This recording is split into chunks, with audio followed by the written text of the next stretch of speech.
Welcome to The Explainer.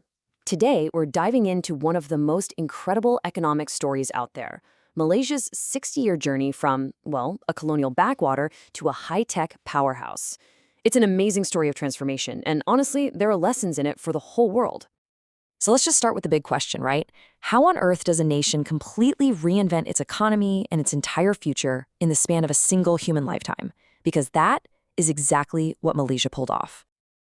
And this slide right here just nails the scale of that change. I mean, think about it. You're going from an economy that's all about digging stuff out of the ground, rubber and tin, to becoming a critical hub in the global high-tech supply chain. It's a complete top-to-bottom economic reinvention. Okay, so to really get this story, we've got to go back to the beginning. The whole journey kicks off with independence in 1957, when Malaysia inherited an economy that was really shaped by its colonial past. So what the British left behind was this really split economy.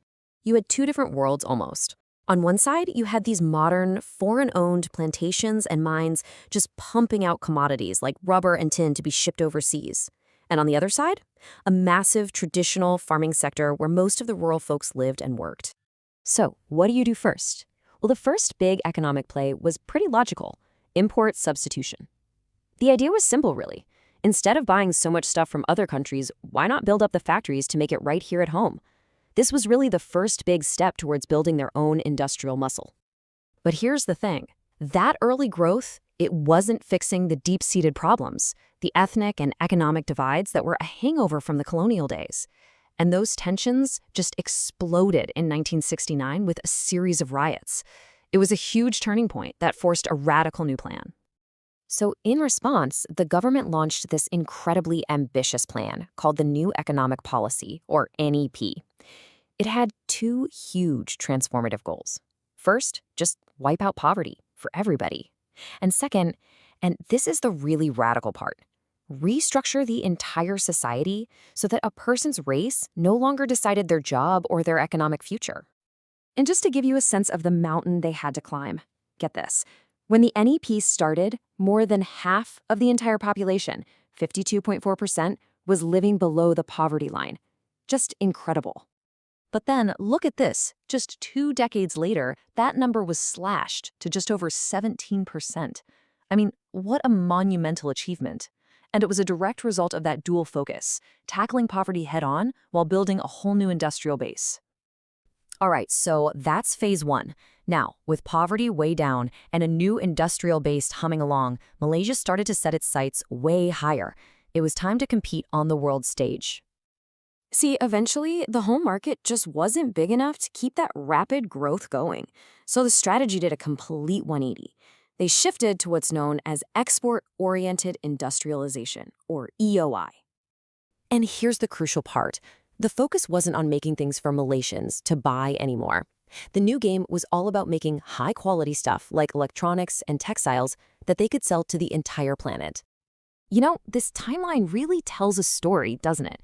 It shows this incredible period of speed and ambition. You've got the NEP laying the foundation, then the shift to EOI kicks the growth into high gear, and then this super bold national goal gets declared, all right before a massive regional crisis hits. And this quote right here, this was the mission statement for all that ambition.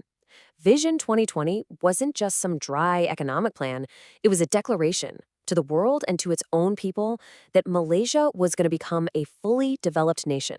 Period. But then, boom, that rapid Asian tiger growth slammed head-on into a massive wall in 1997. The Asian financial crisis. It was a real moment of truth for the whole region. And the economic shock was absolutely brutal. In just 1 year, the economy actually shrank by almost 7.5%. This was a massive test of the country's resilience. Now, here's where it gets really interesting. Instead of just taking the standard advice from places like the IMF, Malaysia went its own way. And it was controversial. They put controls in place to stop money from flooding out of the country. They pegged their currency to the US dollar for stability, and they created agencies to fix the broken banking system. You know, going through a crisis like that, it leaves a mark. The years that followed were all about rebuilding and rethinking. The big takeaway was that just relying on exports was too risky. The new focus was broader: make the domestic economy stronger, improve how things were run, and build a foundation that was more stable, resilient, and eventually more sustainable. So, all of this rebuilding, this new focus on being stronger, it perfectly set the stage for the modern era. This is the final phase of the transformation, the big push to become a high-income, knowledge-based economy. So take a look at this snapshot from back in 1990. The economy was pretty balanced. You had the primary sector, that's farming and mining, and the secondary sector, manufacturing, making up about half of everything. The other half was the services sector. Now, let's fast forward 30 years. The change is just crystal clear, isn't it? The primary sector has shrunk, manufacturing is holding steady, but look at that tertiary or services sector. It's become the dominant engine of the whole economy. That right there is the classic sign of a developed nation. And you gotta understand, this modern economy isn't just happening by chance. It is being driven by very specific, very targeted plans. We're talking about developing whole economic corridors, zeroing in on high-value industries, and this huge emphasis now on technology and sustainability. Which brings us to our final thought. After this truly remarkable economic transformation over 60 years, the big question for Malaysia now is about the next one. How do you build even more prosperity while making absolutely sure that growth is truly sustainable for all the generations to come? That's the challenge ahead.